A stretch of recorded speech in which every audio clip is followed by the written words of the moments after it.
अस्सलाम वालेकुम friends, welcome to Hasi's recipes Tamil. நம்ம இந்த வீடியோவில் பார்க்க போகிறது ரொம்ப டேஸ்டியான நாட்டுக்கோழி குழம்பு கிராமத்து முறையில் எப்படி பண்ணலாங்கிறதான் பார்க்க போகிறோம்.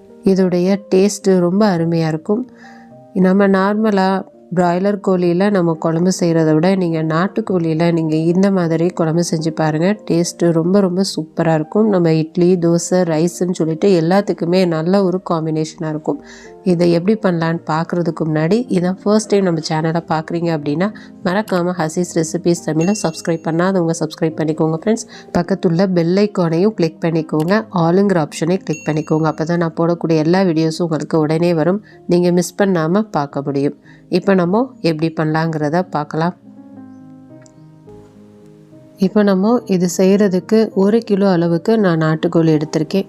நல்லா மஞ்சள் போட்டு நல்லா வாஷ் பண்ணி எடுத்துக்கலாம். வாஷ் பண்ண நாட்டுக்கோழியில் கொஞ்சமாக கல் உப்பு ஆட் பண்ணிக்கலாம். 1/4 ஸ்பூன் அளவுக்கு மஞ்சள் தூள் ஆட் பண்ணிக்கலாம். இப்போ ஒரு 2 டேபிள் ஸ்பூன் அளவுக்கு தயிர் ஆட் பண்ணிக்கலாம். இது எல்லாத்தையும் நல்லா மிக்ஸ் பண்ணி விட்டு ஒரு அரை மணி நேரம் இல்லைன்னா அதிகபட்சமாக 1 மணி நேரம் நீங்கள் ஊற வச்சிங்க அப்படின்னா சிக்கன் கொஞ்சம் சீக்கிரமாகவே வெந்துடும், சாப்பிட்றதுக்கும் நமக்கு சாஃப்டாக இருக்கும். இப்போ இது ஒரு பக்கம் இருக்கட்டும்.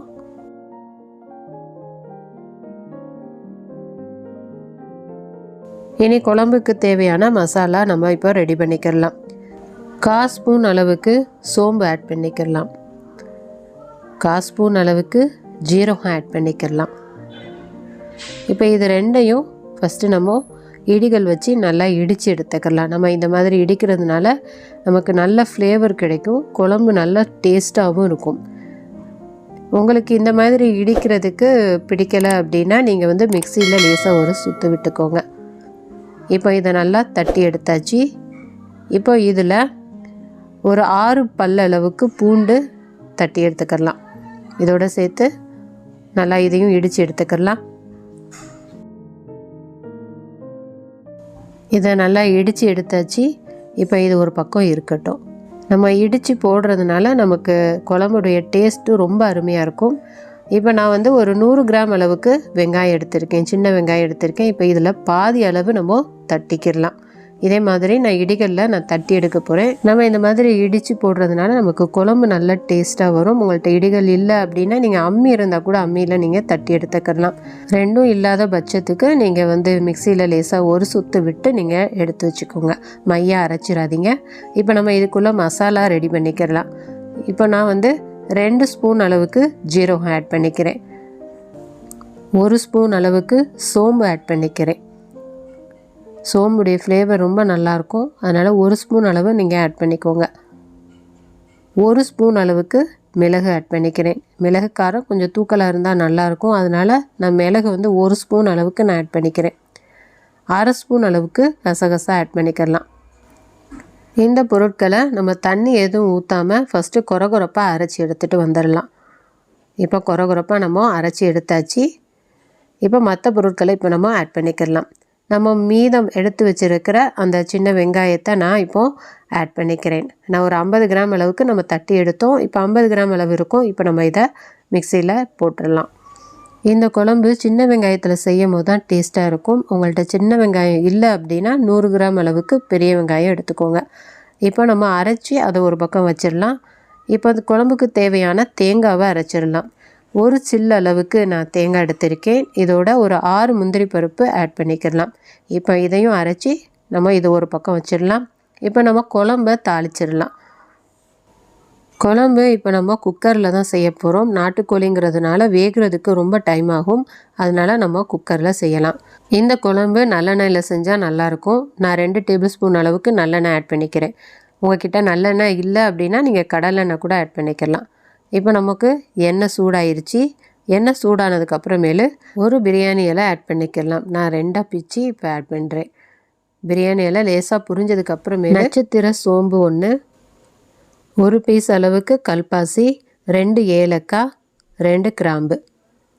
இப்போ இது நல்லா பொரியட்டும். நல்லா பொரிஞ்சிருச்சு.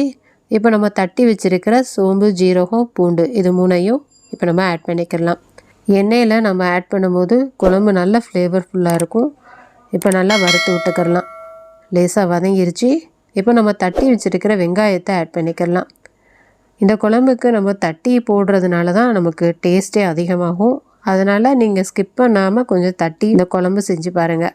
அப்போ தான் வந்து டேஸ்ட்டு ரொம்ப நல்லாயிருக்கும். வெங்காயம் கொஞ்சம் வதங்கட்டும், அது வரைக்கும் கொஞ்சம் நேரம் வெயிட் பண்ணலாம்.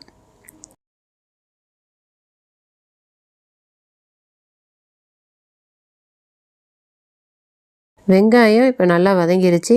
இப்போ 1 டேபிள் ஸ்பூன் அளவுக்கு இஞ்சி பூண்டு பேஸ்ட்டு ஆட் பண்ணிக்கிறலாம். அதுவும் பச்சை வாசனை போகிற அளவுக்கு நல்லா வதக்கிக்கலாம்.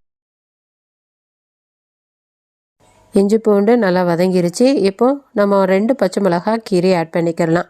உங்கள் காரத்துக்கு ஏற்ற மாதிரி நீங்கள் பச்சை மிளகாய் ஆட் பண்ணிக்கிறலாம். இப்போ பச்சை மிளகாவும் நல்லா வதங்கிருச்சு. இப்போ நம்ம தக்காளி ஆட் பண்ணிக்கிறலாம். நான் 2 மீடியம் சைஸ் தக்காளி கட் பண்ணி வச்சுருக்கேன். இப்போ நான் அதை ஆட் பண்ணிக்கிறேன். நல்லா தக்காளி சாஃப்டாகிற அளவுக்கு வதங்கணும். அது வரைக்கும் நம்ம கொஞ்சம் நேரம் வெயிட் பண்ணலாம்.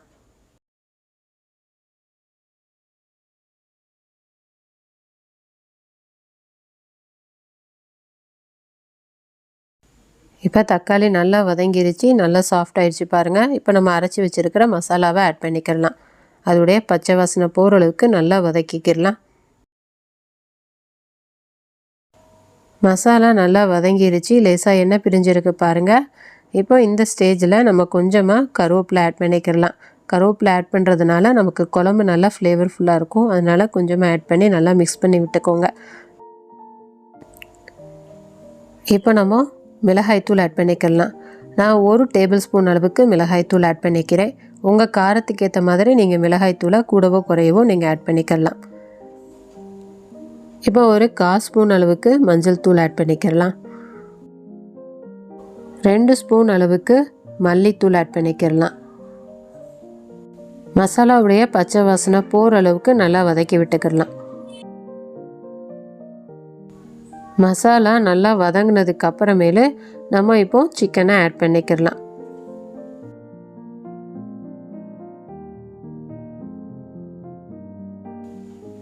இப்போது தேவையான அளவு உப்பு ஆட் பண்ணிக்கலாம். நம்ம அதை ஊற வைக்கிறதுக்கு கொஞ்சமாக ஏற்கனவே உப்பு ஆட் பண்ணியிருக்கோம். அதனால் பார்த்து நீங்கள் உப்பு ஆட் பண்ணிக்கோங்க.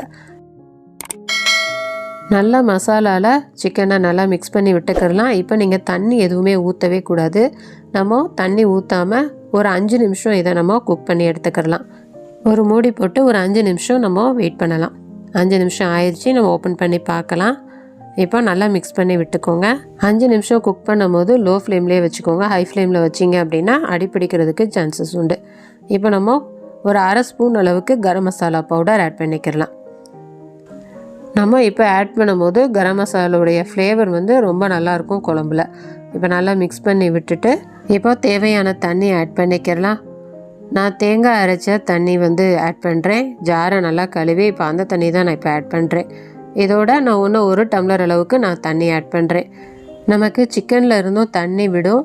அதனால் நீங்கள் கொஞ்சமாக ஆட் பண்ணிக்கோங்க. தேவைப்பட்டதுன்னா நீங்கள் தண்ணி ஆட் பண்ணிக்கோங்க. இப்போ நல்லா மிக்ஸ் பண்ணி விட்டுட்டு நம்ம ஒரு மூடி போட்டு மூடி வச்சிடலாம். நாட்டுக்கோழி சிக்கனுங்கிறதுனால நமக்கு வேகிற டைம் வந்து கொஞ்சம் மாறுபடலாம். உங்கள் சிக்கன் வந்து எந்த அளவுக்கு வேகுங்கிறத பார்த்து நீங்கள் விசில் விட்டு எடுத்துக்கோங்க. இப்போ 7 விசில் வந்ததுக்கப்புறமேல் நான் ஸ்டவ் ஆஃப் பண்ணியிருக்கேன். இப்போ ஓப்பன் பண்ணி பார்க்கலாம். பாருங்கள், நல்லா எண்ணெய் பிரிஞ்சு சூப்பராக ரெடியாக இருக்குது அப்படின்னு. சிக்கன் கொஞ்சம் வேகணும். இன்னும் ஒரு 2-3 விசில் விட்டால் சரியாக வரும். இப்போ நம்ம அரைச்சி வச்சுருக்கிற தேங்காய் விழுதை ஆட் பண்ணிக்கிடலாம். நீங்கள் விருப்பப்பட்டீங்க அப்படின்னா இப்படியே நீங்கள் சர்வ் பண்ணலாம், ரொம்ப அருமையாக இருக்கும். ஆனால் நம்ம தேங்காய் ஊற்றி நம்ம செய்யும் போது குழம்பு ஒன்றும் டேஸ்ட்டாக இருக்கும். நீங்கள் உப்பெல்லாம் செக் பண்ணி பார்த்துக்கோங்க. பார்த்ததுக்கப்புறமேலு நம்ம வந்து அரைச்சி வச்சுருக்கிற தேங்காய் விழுதை ஆட் பண்ணிக்கிடலாம். தேங்காய் ஆட் பண்ணதுக்கப்புறமேலு நமக்கு குழம்பு திக்காயிரும். அதனால் தேவையான அளவு தண்ணி ஆட் பண்ணிக்கோங்க. தண்ணி ஆட் பண்ணதுக்கப்புறமேலு திரும்பியும் உப்பு அளவு சரியாக இருக்கா அப்படின்னு நீங்கள் செக் பண்ணி பார்த்துக்கோங்க. பத்தலைன்னா இந்த ஸ்டேஜில் நீங்கள் அட்ஜஸ்ட் பண்ணிக்கிடலாம். இப்போ நம்ம ஃப்ளேவர்க்காண்டி கொஞ்சமாக கருவேப்பிலை ஆட் பண்ணிக்கிடலாம். நல்லா மிக்ஸ் பண்ணி விட்டு நம்ம இனி விசில் விட்டுடலாம். சிக்கன் வேகிற அளவுக்கு நம்ம விசில் விட்டு இனி எடுத்துக்கிடலாம். இப்போது 3 விசில் வந்துருச்சு. ஸ்டவ் ஆஃப் பண்ணிவிட்டு இப்போ ஓப்பன் பண்ணி பார்க்கலாம். வாசனை சும்மா கம கமன்னு இருக்குது. நல்ல சிக்கன் சூப்பராக வெந்திருக்கு பாருங்கள். என்னுடைய சிக்கன் வேகிறதுக்கு நான் 10 விசில் விட்டுருக்கேன். 10 விசில் விட்டதுக்கு அப்புறமேல் தான் சிக்கன் நல்லா சாஃப்டாக வெந்திருக்கு. என்னுடைய கோழி கொஞ்சம் முத்தின கோழிங்கிறதுனால எனக்கு வேகிற டைம் வந்து 10 விசில் ஆயிடுச்சு. நம்ம வந்து உப்பு தயிர் இதெல்லாம் வந்து மிக்ஸ் பண்ணி நம்ம கொஞ்சம் நேரம் ஊற வச்சதுனால சிக்கன் நல்லா சாஃப்டாகவே வந்திருக்கு.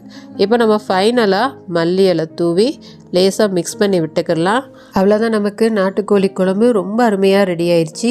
டேஸ்ட்டு ரொம்ப அட்டகாசமாக இருக்கும் ஃப்ரெண்ட்ஸ். நம்ம கிராமத்து முறையில் பண்ணியிருக்கிறதுனால டேஸ்ட்டு ரொம்ப அருமையாகவே இருக்கும். நம்ம நார்மலாக எப்பவும் போல் குழம்பு பண்ணாமல் ஒரு தடவை வித்தியாசமாக நீங்கள் இப்படி செஞ்சு பாருங்கள். எல்லாத்தையுமே இடித்து நம்ம செய்யும் போது டேஸ்ட்டும் ஃப்ளேவரும் ரொம்ப அருமையாக இருக்கும். இது இட்லி, தோசை, சப்பாத்தி, சாதம்னு எல்லாத்துக்குமே ரொம்ப அட்டகாசமான காம்பினேஷனாக இருக்கும். நீங்களும் இதே மாதிரி செஞ்சு பாருங்கள். செஞ்சு பார்த்துட்டு இது எப்படி வந்ததுங்கிறத எனக்கு மறக்காமல் கமெண்ட்டில் ஷேர் பண்ணுங்கள். இந்த வீடியோ பிடிச்சிருந்துச்சுன்னா லைக் பண்ணுங்கள். உங்கள் ஃப்ரெண்ட்ஸ் எல்லா பேருக்குமே நிறைய ஷேர் பண்ணி விடுங்க. மறக்காமல் நம்ம சேனல் ஹசீஸ் ரெசிபீஸ் தமிழை சப்ஸ்கிரைப் பண்ணாதவங்க சப்ஸ்கிரைப் பண்ணிக்கோங்க ஃப்ரெண்ட்ஸ். நம்ம நெக்ஸ்ட் வீடியோவில் பார்க்கலாம். தேங்க்ஸ் ஃபார் வாட்சிங்.